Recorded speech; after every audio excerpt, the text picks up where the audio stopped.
You are a guardian angel and designer. What the f is you talking about, man? You are not from Harlem. Why do you keep thinking that you are from Harlem, bro? You are not from Harlem. I did not grow up with you, man. Do you remember how we met? Pause. Not met, how you got cool with us? Basically, you heard our freestyles. And you came up to me one day when I was chilling in front of the house. You said, yo, man, I heard the freestyles. Y'all killing shit. More freestyles come out. Y'all heard the new shit you did. Children of the Corn, 12-minute freestyle. Mase, Camron, Cardan, DJ Clue. Google Bloodshed and Camron, Children of the Corn, freestyle. Are you at any of these places? No, you was not there, man. You wasn't there. Mase need to go on a diet. He need to get his life together. He need to go to the doctor and get a physical. He looked terrible, bad body, back ass. He look big around the neck. Waist look crazy. I'm body shaming this. You heard? He need to go get his shit together, get on the treadmill, do some push-ups, do something. You heard? Especially for playing with me. I was the CEO of Diplomats. I made Diplomats with him. I was with him for every bit of his journey. I held him down. I took that position of holding him down. Man, Harlem just got hotter than ever. The internet can't stop talking about this one. Mase and Camron just cooked Jim Jones on their hit show. It is what it is, and fans are calling it one of the coldest public draggings of the year. It all started after Jim decided to throw some slick shots in a recent interview, saying Mase and Cam weren't really doing numbers and had fallen off years ago. Now, if you know Mase and Cam, you know they don't take disrespect lightly, especially not from someone they came up with in Harlem. So instead of letting it slide, they used their own platform to air everything out, and trust me, they didn't hold anything back. The clip starts off light, Cam cracking his usual jokes, Mase laughing in that smooth pastor-like voice of his. But when Jim's name came up, the energy shifted real quick. Cam leaned into the mic and said, "Yo, Jim's been talking reckless lately, right?" Mase smirked and replied, "Yeah, I heard. He forgot who he learned this Harlem talk from." The audience laughed, but you could tell they were about to cook something serious. Within seconds, Mase started going in, saying, "Jim's been trying to rewrite Harlem history and act like he built something that was already there before he showed up." Then he added, "When I was on tour with Biggie, Jim was still trying to get on the guest list. The crowd lost it." You was a fan. You begged us. You are a fan, nigga. A fan. So you can sit around and act like you've been around all this Harlem and everything. You ever see somebody from Harlem try to act like they from Harlem so bad that you got to keep saying, "I'm from Harlem"? From Harlem, know who's from Harlem. You don't have to keep saying you from Harlem.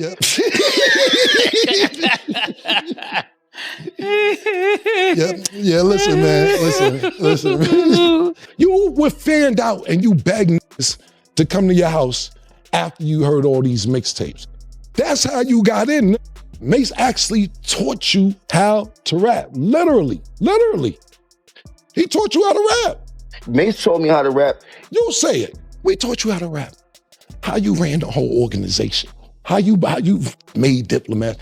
Yeah, you ain't make none of this stuff. You was a fan. That's how you got down originally. Period. I heard the new shit you did. Yo, you want to come through? Come through. Why? Why are we going to Jomo's house? So yeah, I would bring some bitches over there sometime. A little crack maybe. Cam jumped in too, clowning Jim for trying way too hard to stay relevant. He joked that it's wild how every few years Jim reinvents himself like an IG influencer. One year he is a rapper, next year he is a podcaster, next year he is a real estate guru. Pick a lane, bro. The audience was dying laughing. Even the camera crew couldn't keep a straight face. Fans online started quoting lines instantly, saying Mase and Cam bodied him without even cussing. But it didn't stop at jokes. Mase got personal. He said Jim's been bitter ever since Dipset fell apart, blaming everybody but himself. He reminded viewers that Jim was never really the front man. That was Cam's position. And no matter how many singles he dropped or outfits he flexed, he could never fill that role. Cam gave him the look, Mase said, and now he made us do it again, this time without him. That hit the hardest because it felt true. Since Mase and Cam reunited for it is what it is, they've been dominating. Viral clips, celebrity guests, massive numbers. They've basically reinvented the talk show game. Meanwhile, Jim's been throwing shade from the sidelines. So when Mase and Cam finally fired back, it felt like Harlem's version of poetic justice. 2 OG reminding the world who really set the blueprint. This shit ain't no game. They can't play with me too much. I give them the floor to do that because that serves me no purpose. I got too much to worry about, too much to do. They know what I've done. And dance around it all they want and shit like that, joking, but they know if I get upset, it's gonna be a real problem. Get out of here. Every nigga that put hands on you or you get to altercation, you cool with them. You tried to chase French Montana out the game, that ain't work out. Y'all got cool. So cool that you go to his video shoot pardon me, not his video show, his movie. You're sitting in the crowd watching the premiere, and they dissing you in the movie. You in the movie getting dissing. You gotta eat it, just sitting in the crowd. Nah, they dissing you in the movie that you went to go see, bro. Every nigga that do something to put pressure on you, you sit there and work it out. But when they got a little genuine heart for you and all that, cool, that's the pattern. If they don't put hands on you, then you can keep going on and on and on. But the niggas who do this, you cool with, and then the niggas who try to handle it sophisticatedly, you keep going on and on like niggas give a f about all that shit, bro. So, don't care about none of that shit, man. Don't care a little bit, man. What I'll finish with is this, man. I'm never here to downplay your character. As much as you try to degrade my character for years and push me under the bus and say, I ain't start this and I ain't do that, and you started Pink and you made the Diplomats, which is just... Do you ever hear me talk about when you ran on me when BMF pulled up? When you ran in the hotel, they chased you to the beach. They chased you to the beach, you was in the sand. You was getting wet from the water, from the ocean. I don't pump that. I don't pump all that shit because I ain't trying to degrade your character. You know why? Because the revolution was televised. That's why I'm here. That's why God worked like that. That's why me and Murder is here. The revolution was televised. Because you talking about. The internet went wild the minute that episode dropped. Fans flooded the comments, calling it a Harlem history lesson and saying Jim Jones got humbled in 4K. One fan wrote, Jim has been talking too much. He forgot who raised him. Another said, Cam and Mase just dragged him back to 2002. It was pure chaos online. The clips spread like wildfire. Even celebrity blogs started reposting snippets, turning the story into a full-blown trending topic. Jim saw the clips too, and you could tell he wasn't happy. The man hopped on Instagram Live later that night trying to clap back, saying, I don't have no beef with them dudes. They are just old heads mad because they are not outside anymore. But his response didn't land. Fans said he looked frustrated, repeating himself, trying to act unbothered while clearly looking heated. One comment summed it up perfectly. You can't out-talk Cam and Mase. They do this for a living now. The crazy part is this isn't the first time tension brewed between these three. Their history runs deep, all the way back to the 90s when Harlem was booming with talent. Mase and Cam came up together under Big L's crew Children of the Corn, before Mase signed with Diddy and blew up as a bad boy artist. Jim joined Cam later under the Dipset umbrella, and for years they made hits, toured the world, and put Harlem back on the map. But fame, money, and egos always get in the way. And slowly, that brotherhood turned into a Cold War. Stop tricking out their freedom, bro. This is gonna be the last time I address this. Whatever you got to say after this, good luck. I wish you luck. I got other shit to do. This is not on my motherfucking plate. Believe what you want to believe, because I got other things to do. You feel me, Murder? I ain't want to snap one of them nose, but yeah, I'm good. Here goes some popcorn, Stat. What was your reaction when Camron brought up all these old stories and everything about you? I laugh, man. I got this thing, man. People laugh at the lies, but the truth always hurt. You know, lies are more entertaining. You heard? You get to laugh, you get the joke, but the truth is a serious thing, no matter how you look at it. The truth is what the truth is. Mase left the game for a while, found faith, came back, and even tried to patch things up. Cam stayed grinding, turned into a businessman, and cemented himself as a Harlem legend. Jim tried to hold Dipset together, but after that VERZUZ battle against the Locks, man, the internet never let him recover. That performance exposed the cracks. The crowd saw who had real star power and who didn't, and Jim ended up becoming the punchline. So when he came after Mase and Cam now, it felt like old resentment bubbling back up. That classic Harlem pride that never dies down. And Mase knew exactly how to push that button. He called Jim out for pretending to be self-made while standing on someone else's foundation.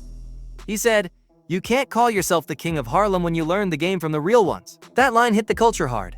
Fans said Mase wasn't lying, because if you know the Harlem hierarchy, Mase and Cam were already legends when Jim was still trying to find his voice. By the next morning, every major hip-hop page had the same headline: Mase and Cam cooked Jim Jones live on air. Some even said it was career-ending, because after that kind of roast, there's no PR spin in the world that can save you. Mase taught me how to rap, and Cam always made sure I was on every single album he had. He was like, boy, once you figure out how to rap the same way you act in these streets, it's gonna work for you. Just keep going. And that's all so I always gotta give credit to where credit is due and shit like that. It would be no Jim Jones. Now, let's be real.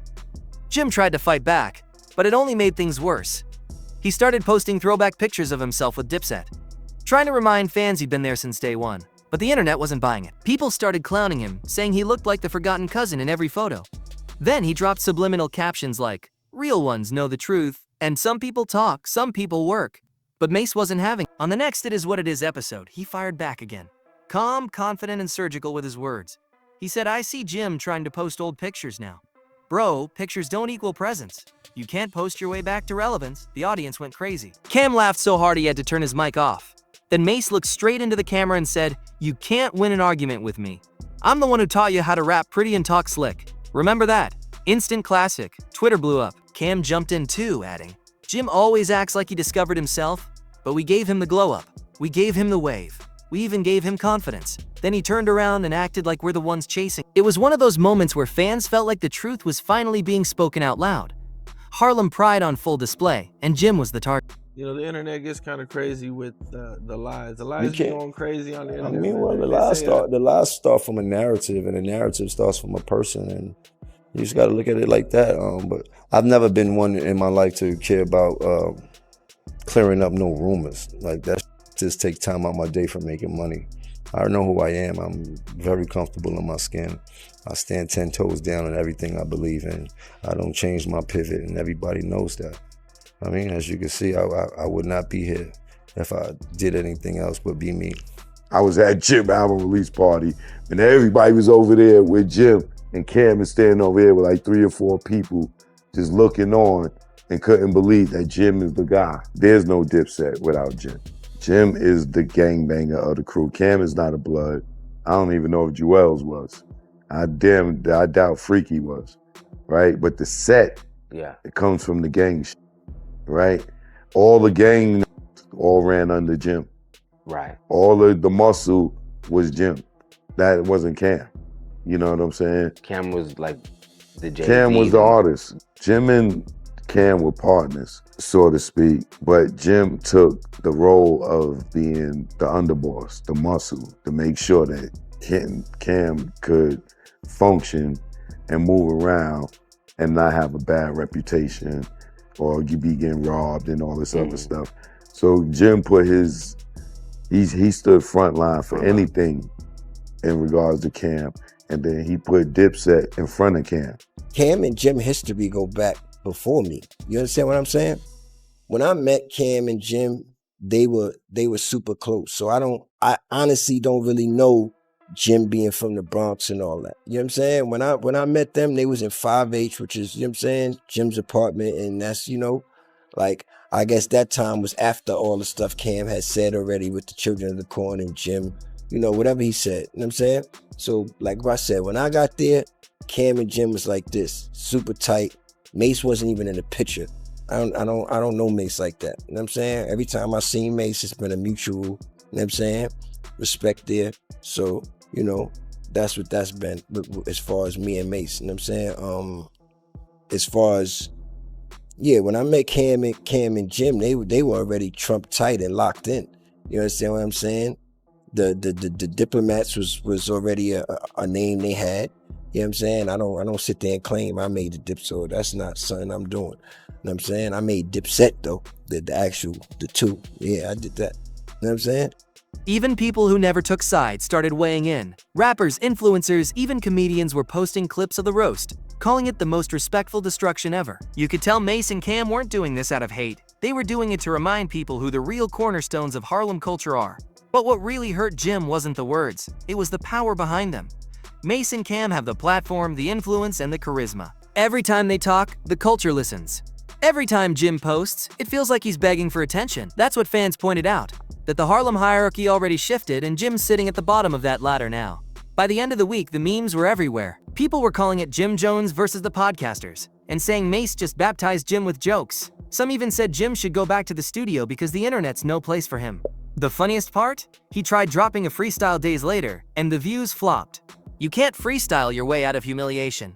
Not when your name is trending for all the wrong reason. The wedge that became between Cam and Jim is Jim's success. Cam always looked at him as being the star, Jim being Capo. You know what I'm saying? Right. But it's kind of like Sammy the Bull becoming John Gotti. You know what I'm saying? Gotti's probably gonna feel a little way if Sammy becomes the main man. You know what I'm saying? And in that situation, that's what it is. Jim started to grow as an artist. And as he started to grow as an artist, he started moving from standing behind Cam to he started standing next to Cam. And then it got to a point where he stood in front of Cam. Mm-hmm. And Cam was looking him over his shoulder like, yo, what you doing? And then that built the animosity. And by the time Ballin' hit, Cam had a gang of animosity and internal hatred. And I know because I seen it, I was there. I felt like he was a fucking hater because like I felt like he was supposed to be happy for Jim. He was under the wing. Jim was the muscle. You get what I'm saying? Jim he's Cam's partner. But he's taking a step back to play the muscle. Now that the dust is settled, one thing is clear. Mase and Camron won this round with style. They didn't scream, they didn't threaten. They used humor, facts, and that signature Harlem finesse to dismantle Jim Jones's ego in real time. Fans said it best. They buried him with smiles. Even people outside the hip-hop world tuned in just to see how 2OG could roast a fellow Harlem vet so smoothly it felt like a masterclass. But beyond the jokes, there's a real message here. This wasn't just about clout, it was about legacy. Mase and Cam spent years building Harlem's reputation in music and culture, while Jim spent years chasing trends. That's why fans said he can't recover from this. Because this wasn't just a clapback, it was a reality check. In the streets of Harlem, respect isn't bought, it's earned. And when your own people say you fell off, that's a wound that doesn't heal easily. Mase summed it up perfectly in the show's closing segment. He said, "I don't hate Jim, I just hate revisionists. If you were there, tell the truth. If you wasn't, stop lying like you built the building we already opened." That hit deep. It wasn't petty, it was the truth wrapped in class. Even Cam gave him props, saying, "That's why we are legends. We don't need no gimmicks." Meanwhile, Jim's been quiet ever since. No new lives, no new interviews, no diss tracks, just silence. Some say he's regrouping, others say he realized there's no comeback from this one. Because how do you respond when the same people who made you publicly remind you? At the end of the day, this whole situation exposed the difference between icons and imitators. Mase and Cam built legacies that lasted decades. Jim built moments that came in. It is what it is proved they still run the conversation.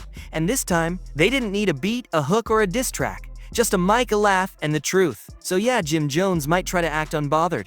But Harlem saw what happened. The internet saw it.